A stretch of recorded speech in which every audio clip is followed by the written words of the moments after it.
What's up, party people, and welcome back. This is the series where I take every Street Fighter 6 character from day one all the way to master. This is a fun and effective way for me to cope with mental illness, and I hope to make you laugh and learn along the way. Every 20 minutes of gaming, I recommend a 5-minute break to help maintain focus and learning efficiency. Stick around until the end, and I supply that for you as well. Now, on to the video. Okay, we are right back into day 2 Akuma with part 2 now. The points are close already, you know. Looking like day 2 is gonna be the end of Akuma already, you know, but we saw the same thing with Luke, you know. It's fine. I mean, I've played so much with shoulders, but you can see me literally like from placements onward, I've been flailing, and I've been trying to use my starter decks from my How to Day 1 Akuma video and apply them to my game. But there's just so much. That's why I say Akuma's a bit harder on the beginner level, just because there's so much to attack. Not to say that like you shouldn't play him if you're a beginner. Play whoever you like. You know what I mean? I'm just telling you, it's going to be a little bit more difficult with Akuma than it is with like a Luke, Ryu, or Kid. You know? He just doesn't have the room for mistakes, and he has everything, you know, but you need to know when to use what. Like that. That was sick. That's what I was telling you guys in the last one, just basic fireball. Again, that jab there was just to, you know, make them think about the fireball. So he grabs that game. I do prefer the OG Akuma costume, but I'm just trying to, you know, survive out here. So it's been, I mean, you know, I've spent a little, however much money on Street Fighter. I kind of can justify it just because this game's giving me so many hours of joy, you know, compared to not a lot of games these days, you know. Last game I played, like, and did every single thing in it.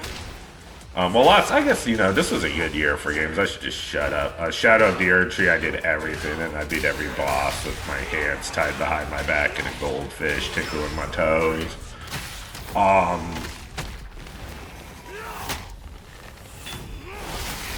man, this is gonna explode. His life bar, he's just alive. Interesting. I take that though. That's very interesting. But you know, the air fireball approach is definitely not effective. Oh nice. Oh man, I remember the one and done army versus my Akuma, dude. No one wanted to fight me 2 games, and I'm like, dude, I'm not learning playing 1 game. You know what I mean? It's so hard to learn just from playing 1 game. I totally agree with pros. I think this game in particular should be 3, you know, the first to 3 in tournament settings. I especially like not early on, but like before season, like towards the end of season 1, I didn't have a lot of time to play, you know. So, but I was still playing whenever I could for fun. But like, I'm not dropping any names, but I was beating some players who would be considered, you know, professional players who travel to tournaments. I mean, mind you, I'm beating them online, you know, 2-0, you know, and ranked whatever, yada yada. I played them in what do you call it? There's really no reason I should beat them consistently. I really don't beat them consistently, but I beat them enough for it to be an issue to bring up. Because, like I said, I don't have the time and resources to put that much practice and energy in the game as these professional players do. And for me to beat them 2-0 in a ranked set, whereas if we go into a lobby, maybe I'll beat 2-0, but then they'll beat me 10 matches straight. You know what I mean? It's just because the best of 2 or the first to 2 flow chart is so volatile in this game. Anyone could pick, you know, like Zangief, DJ, so many characters that can just ruin days. Bison, Jury, Kid, and just, you know, that's why, you know, the first to 2 is just so volatile, you know what I mean? It's rough, and like I said, so, like, there ain't no way I'm beating Big Bird in a first to 3. I mean, there ain't no way I'm gonna beat him in a first to 2. I'm just gonna keep it real, you know, but like, even the fact that if there's, you know, I can, like, because I'm not, you know, I'm not terrible, but I'm just saying, you know, these guys are, like, on top of the world, you know what I mean? and they put the time and dedication and work in it they should be, you know. They shouldn't have to worry about old depressed gamers scrubbing them out in a bracket, you know. But they do have to worry about it online, you know what I'm saying? But it's just, I do still think this is the best balance, and people say this game's not consistent. I just checked this morning, and Punk and Mina are like the only people qualified for Capcom Cup right now. There might be someone I'm forgetting, but yeah, it seems pretty consistent. I would say those are two of the top 5 players in the world, and they're already qualified for Capcom Cup. If Mina and Punk aren't going to be qualified for Capcom Cup, we might be like, that's interesting. Those are two of the top 5 players in the world. This game's very inconsistent. So far, let's see if Angry Bird and Big Bird and Gachi-kun are they're all qualified for Capcom Cup. People gotta shut up because obviously they're wrong, you know what I mean? Whenever you block that second hit of Akuma's standing heavy kick, it's like, that's why they call him the Raging Demon. You are in hell when you block that. I don't know how much advantage he gets when you block that, but it's serious. It's gotta be. I mean, it's at least +2. It might be more, but it's at least +2, which is significant. Especially in this game. +2 in this game. Good luck. That's the go-to combo right there.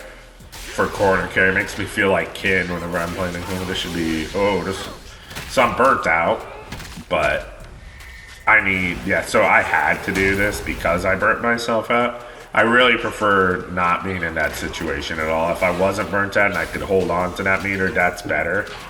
But I'm about to get it back. I'll probably wait till I have it back, and then, I would say now would be, I'm on the back foot actually. Wow, that was, honestly, if he did the overhead, I probably would have lost because I was just down back in there. You want to jab. A lot of Cammy shenanigans, you can just jab her out of it. You'll see me fighting Cammys, and that's just old habit from like Street Fighter 4. To deal with online rather than react, I'll just jab a lot, you know, to stop her. Let's see what I do here. See, EX into level 1 I don't think would have killed, but it would have been close. That's the classic, you know. Characters who can change their trajectory in the air like that is always just going to be powerful. If you have a character who has that tool, just get used to it.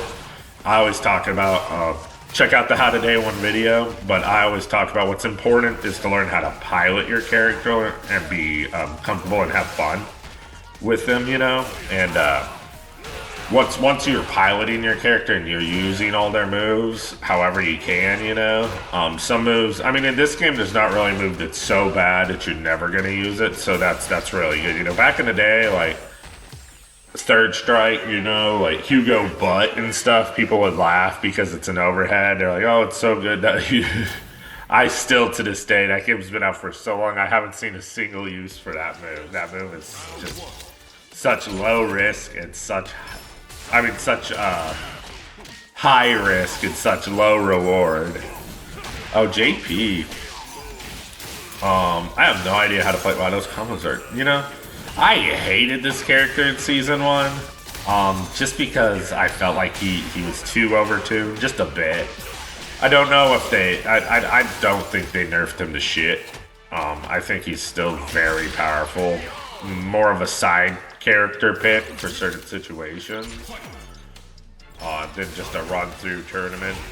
But I kind of liked that he was so good in Season 1, like in retrospective, because like, having the main bad guy show up and just be so evil and ruins everyone's day, like all the way till the end of Season 1 until he finally got nerfed.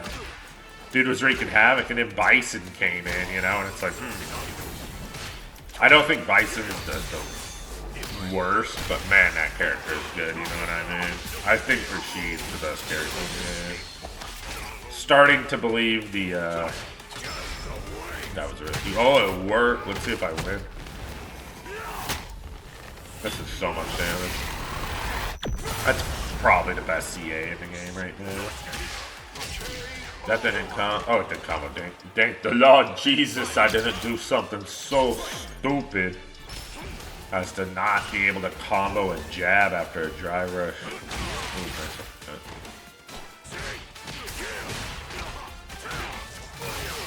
Good damage.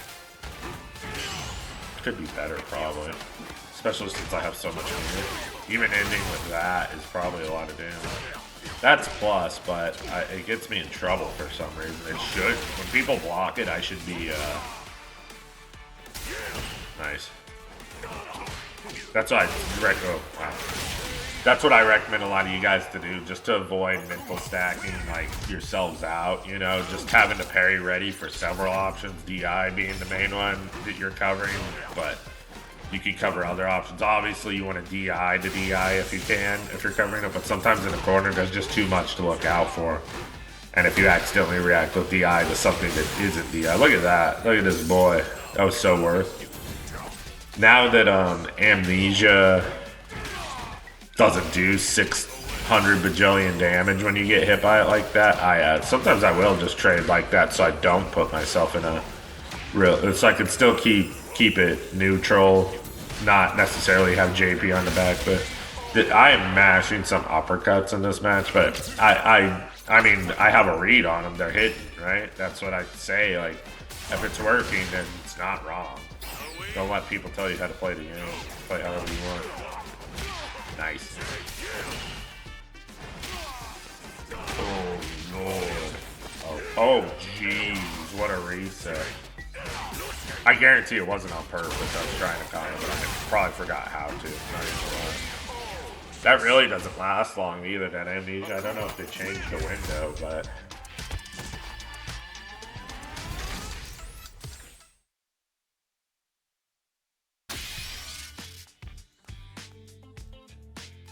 Oh man, I wonder how long I'm going to be in training mode. Waiting for a match. There's one. Nice. Yellow bar, baby. Zangief. Oh, I wanted to get back into match analysis when that CA hit, but I was talking about Zangief. I'm starting to believe that Zangief might be one of the best characters in this game. I mean, I knew after I wasn't sure where to place him, you know? Oh, I guess we don't get to fight that guy. Oh, well. That sucks. But Zangief, yeah, I don't know where to place him, but he's good. He's really good. If he's not in the top 5, he's just outside the top 5. It's hard to say exactly. It's impossible for me not to put Akuma in top 5. He really doesn't have the results outside of like a Kawano.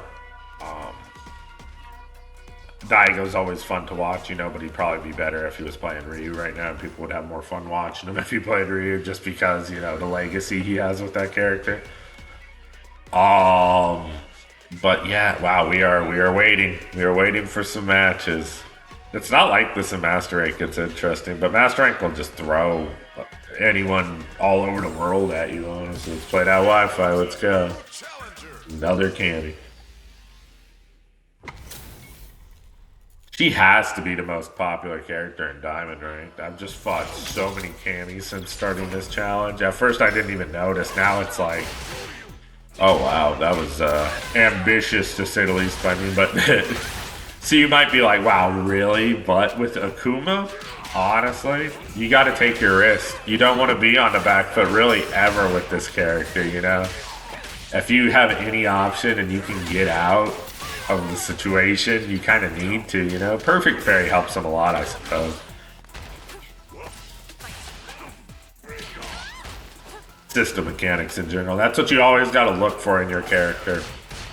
I have my How Today one and I give you the starter deck, essentially. There's 1,000 other guides, you know, telling you what combos to do. That stuff comes later. I tell you, just learn how to pilot your character, learn how to be intuitive with it, play to have fun. You're not a robot, you know, especially in this game. You're going to benefit more from just playing it and having fun and doing your thing, you know, and then add the stuff later on. That's my analogy is the Nana's chicken cutlet analogy. Why is Nana's chicken cutlet so good? Because she's made it 300,000 times. and she knows exactly all the steps and what she's added to the seasoning, everything. You know, it wasn't like that the first time Nana made the chicken cutlet. Nana was, you know, a nice 20-something-year-old. You know what I mean? Buxom and thick. You know, thick ass Nana. Back when she was 20, she was burning them chicken cutlets, dude. But she learned how to make that chicken cutlet. She met your grandpa. They both took, you know, God knows what horrible drugs they were doing back then. And, yep, Grandpa woke up the next morning and he was married. So, Nana's chicken cutlet analogy. You're all welcome for that. All right. Half a Xanax bar. Grandma took half a Xanax bar. There you go. Did I win that last round? Sorry, I was thinking of Nana. That's that young 20-year-old Nana. You know, can you blame me? All right. That's great. Air Fireball is still very good. I'm not using it. I don't think how this game wants me to use it at all. See, that's what I was talking about earlier. I know Cammy's gonna do Spin Knuckle. I know she's gonna do Hooligan. Any one of those options, rather than punishing optimally, I just don't want to deal with it, and I want him to stop doing it. You know what I mean? I don't want to have to uppercut it right there, so I'm doing that jab to stop him from approaching it that way. And it works, you know. This is what I say. People always tell you, like, in guides, oh, this is the most optimal thing to do in this situation. It's like, well, I'm not the most optimal guy, dude. I'm like that SpongeBob with the eyes on the sides of his head, and he's, like, blowing out his bat, bending up, looking like, ooh. That's me, dude. Like, I'm just puttering through rank. You know what I mean? Let's see how long it takes to get another match, and let's see if I can actually analyze this one. I feel like I'm just going on tangents, but I'm having fun. That's really what it's about. I want to show you guys step by step so you can see all the growing pains, everything it takes to get into mastering. Try to make you laugh a little bit along the way, because I'm just having fun, you know, recording these. And give you guys all those, like I said, these match analysis tidbits, going through my process as a player who doesn't play by the book, who plays by the way I want to play, which is how I recommend all you to play, you know. You're playing a video game, play it how you want to play it. Don't let people tell you what you're doing is wrong.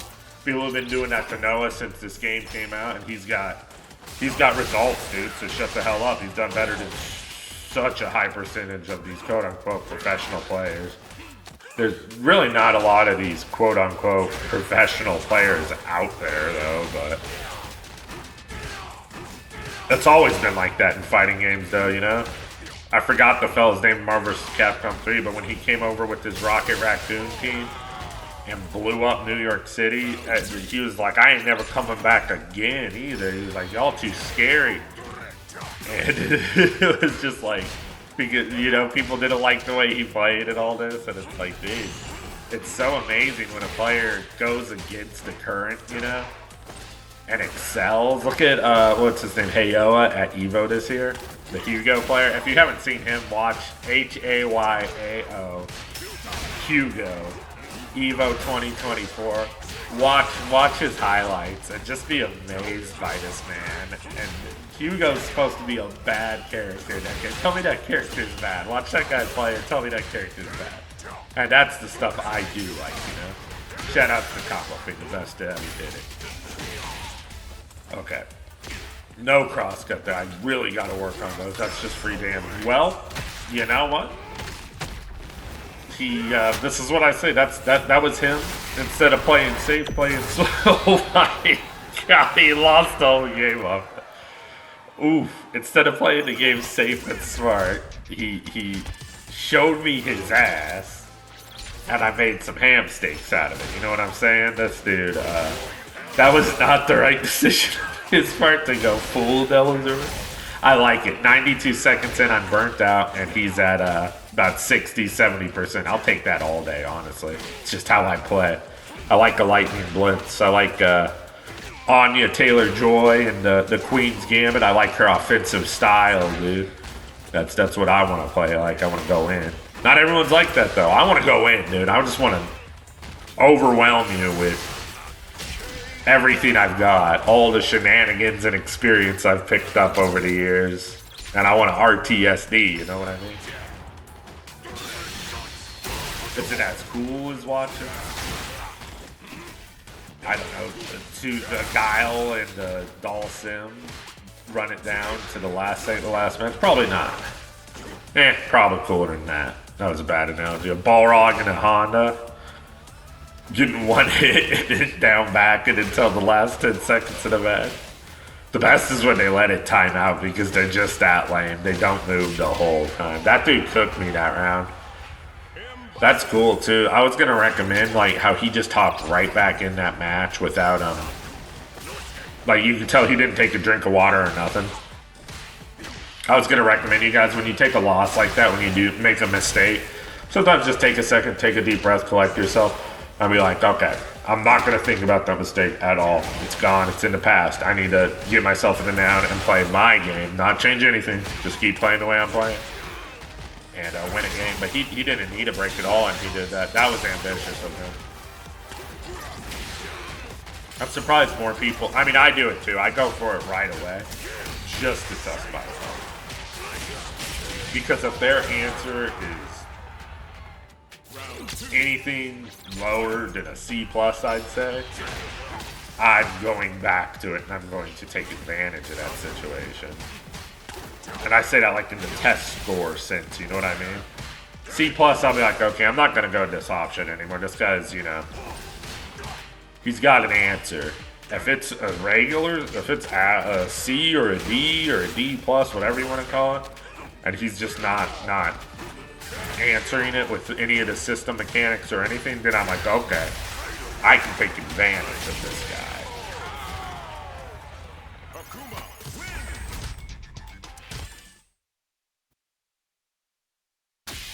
Man, those matches flew by. I kind of feel a little bad because I didn't do full analysis. I feel like maybe I did. I don't know. I'm kind of just enjoying myself here. Honestly, I'm having a lot of fun doing these videos, and that's really what it's all about. This is a fun and effective way for me to cope with mental illness. You know, it's what they call those, not a distraction, but you know, coping. Not coping, but it. You know, it's just something I can do. You know, to distract me and have fun and enjoy it. Brings me back to, you know, better times, better places, whatever. We're not doing so bad right now. Shit stuff out there for everyone, you know. Everyone could use thousands and thousands of dollars raining from the sky, but who can't, dude? Let me get a break together for y'all, and I'll be right back. Cooking right now. We're cooking well. I'm starting to feel all right. Starting to feel good on a Sunday. Anyway, so Akuma's top tier character. There's no denying it. He might not be the best of them. He might not even be top five. But if you're top six in this game, you're top tier. I think he personally is, but I don't think anyone's really tapped into his potential fully. Kawano, I feel like is the one who's gotten closest. Kawano has the most consistent results, I think, of the Akuma players. We'll see. Time will tell. He'll probably get a buffed crouching medium kick or something to become the most busted character in the game. They'll give him Dragon Lash or something. Who knows? Anyways, so I was thinking this morning just happened. Creep City Converge, a tournament happened in Wisconsin, and Minute RD won it with Zangief, which a lot of people have been wondering about the Zangief character, how strong he is. Japan thinks he's breaks the game. Honestly, Japan thinks that this character is a plight on the existence of this video game, and he should be deleted from the game, which is crazy. But Japan, you know, there's got to be a reason for these players to say it, unless it's Nemo. But even Nemo, you know, he might be onto something with this one. Who knows how good Zangief is? Time will tell, but he's obviously a strong character, and we're gonna see if he's abusable strong, like everyone thought Bison was gonna be. If it's all fair, fun and games. So let's talk about top tier characters. The allure of playing top tier characters in games, especially in competitive environments, stems from several psychological and strategic factors. At its core, this desire is driven by the pursuit of victory and the need to optimize one's chances of success. Top tier characters are typically considered the strongest in the game, often possessing superior abilities, stats, or versatility, which can give advantage over other players. One primary reason people gravitate toward top tier characters is the concept of min maxing. where players seek to maximize their strengths and minimize their weaknesses. In competitive settings, there where even the smallest edge can determine the outcome. Players often feel pressured to choose characters that are statistically proven to be more effective. This is particularly true in esports or high level play, where the difference between winning and losing can come down to the character's tier. Another factor is the fear of missing out, FOMO. When a character is widely regarded as top tier, there is often a bandwagon effect where players feel compelled to follow the meta. The most popular and effective strategies and character choices at the time. Not playing a top tier character can create a sense of falling behind or not being on the cutting edge of the game's competitive scene. Social influence also plays a role. Top tier characters often receive more attention from the community, including tutorials, strategies, and gameplay showcases. This can lead players to believe that these characters are necessary for success, reinforcing the idea that they need to play them to stay relevant. Lastly, there's a psychological comfort in playing a character that is perceived as strong. It can boost a player's confidence, reduce anxiety about losing, and increasing the enjoyment of the game. For many, playing a top tier character feels a safer, more rewarding choice, aligning with their desire to perform well and be competitive in the gaming community. That's my argument, If there are, top tiers, if there's tiers in any game, and you call yourself a professional, it's totally up to you. You need to make that call that I need to play one of these characters. Not sure which one. I'm going to have to figure that out. And maximize what I can do with this character for my sponsors, for my family, for my legacy as a professional. Um, and maybe play all the top tiers like Justin Wong used to do back in the day. You know what I mean? I mean, there weren't that many top tiers in Marvel vs. Capcom. Honestly, never seen his Cable, but or his Iron Man. But if I saw him, I'm sure they'd be explosive. That being said, I am the depressed gamer. Yo, keep on struggling. Make sure you be good to yourselves now. You too, in the corner. I see you back there. Back in the class. Back in the class, you be good to yourselves. Did I say keep on struggling? Keep on struggling. And I'll see you in the next one.